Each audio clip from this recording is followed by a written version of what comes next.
Hello, the internet. Matthew here, coming to you from the beautiful Comstat State Park and Preserve here on the North Shore of Long Island. It is a gorgeous spring day. I want to welcome you to my brand new vlog series, No Portal to Utopia. If you've been following me for some time, well, that means you either really love or really hate my work, and in either case, I want to thank you for your support. If this is your first time here, I want to welcome you to what promises to be a long and thoroughly enjoyable adventure through your life. If you watch the show Rick and Morty, which I've referenced several times in my previous vlog series, Fresh Brain Droppings, you're going to recognize this.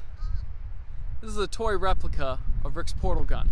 In the show, Rick Sanchez uses this neat little device to travel between universes by opening a hole in reality. He can go on any adventure he chooses, all with the push of a button. If he feels like defeating the Third Reich in an alternate universe where the Allies lost the Second World War, or pick up 3 breasts of women in an alien cantina, that's all he has to do. Step through the portal and he's there. Now, such a convenient plot device is not really within your grasp or mine. If you or I want to do something noteworthy with our lives, we actually have to work to get there. In 2013, I self-published a book on Amazon Kindle. I saw it as a means of making a logical case for our interconnectedness as a species that would initiate a new kind of revolution against the ever-present they, which keeps humanity living in collective misery. I saw it as the spark that would ignite a conflagration that would burn the old world and usher in a new, glorious future that my children would one day inherit. Yeah, that didn't happen. What did happen was that less than 20 people read the string of laborious phrases that I forced to cohabitate together in what I laughingly call my first piece. All those victims were, of course, family and friends, only 3 of whom actually slogged through the damn thing to completion.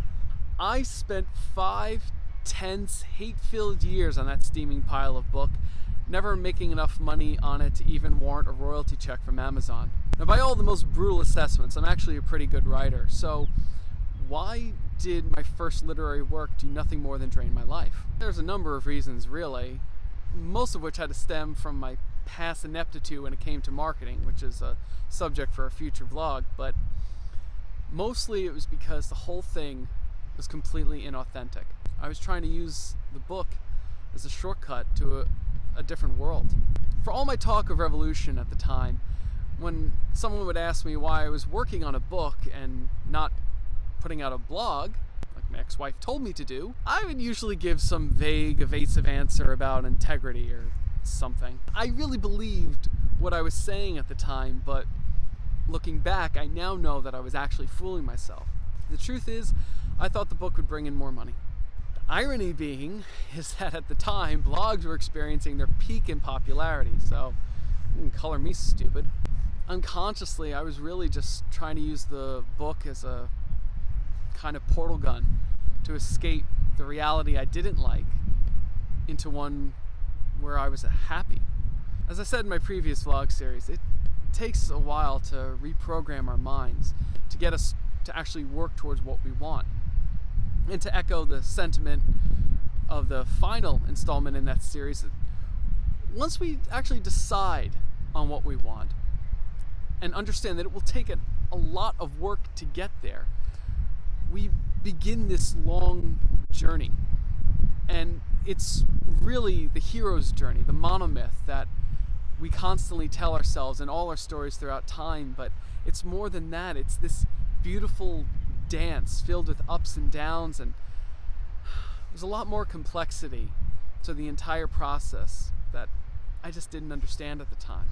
So now, here I am, blogging when almost no one reads blogs, and vlogging along with literally millions of other people. It's true that I didn't have an extremely rough life, or not nearly as rough as it could have been, but I could have made things so much easier on myself if I wasn't so damn stubborn, and if I had been more willing to learn. Come to think of it, I could actually use that word "if" in a lot of places in my life, but not even Rick Sanchez can go back in time. We cannot change the past, only learn from it. And what I've learned, I share with you. which is what this series and indeed this entire channel is all about. Now, I want to say for the record that I'm not actually dissatisfied with my life right now. I'm really in a great place, but I'm still not currently living in the reality that I really want to inhabit, but I'm going to get there. And I'm going to do so without taking any shortcuts. And you are welcome to come along on the journey with me.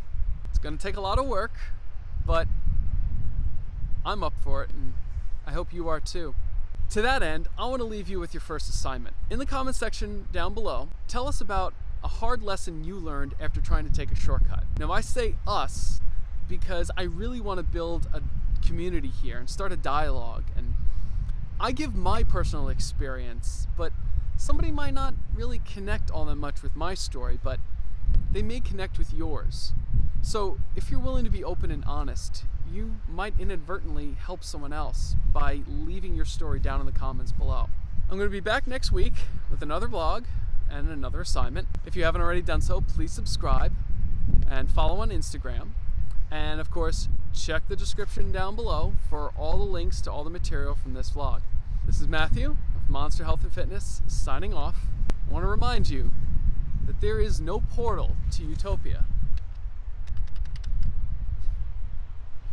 We're gonna have to take the long way around.